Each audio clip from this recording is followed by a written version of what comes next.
Itt is vagyok a part 2-be, amiben most ezt az SSL szempillaspirált fogom kipróbálni. Gyertek, készítsünk hozzá egy szemsminket.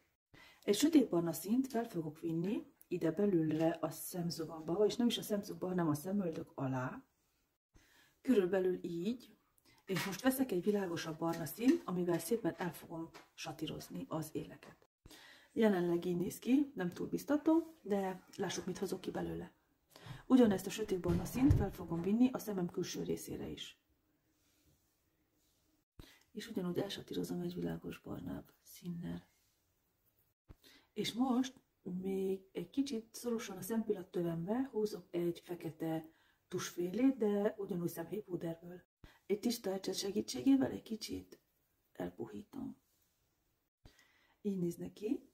Most ezt a barna színt felviszem egy picit bennébb a szempillatőbe. Körülbelül így.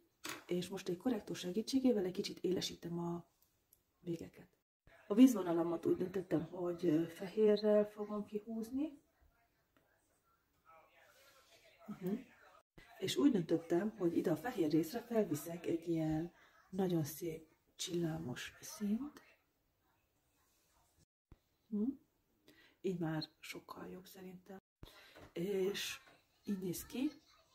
Nekem tetszik. Valójában nekem ez a barna szín nem áll jól, de jöjjön a szempillaspirál, ami miatt az egész smink készült.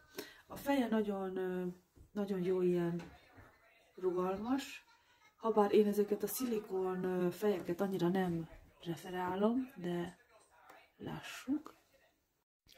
Szóval így néz ki egy rétegben, hát szerintem nagyon jó.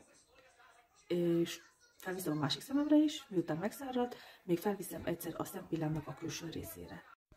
Ilyen lenne a szempillaspirál felvéve két rétegbe. Engem nagyon meggyőzött. Ki szerettem volna még próbálni a műszempillát, de már nincs rá szükségem. Úgyhogy, ha tetszett a videóm, ne felejtsetek el bekövetni, és dobjatok egy lájkot. Sziasztok!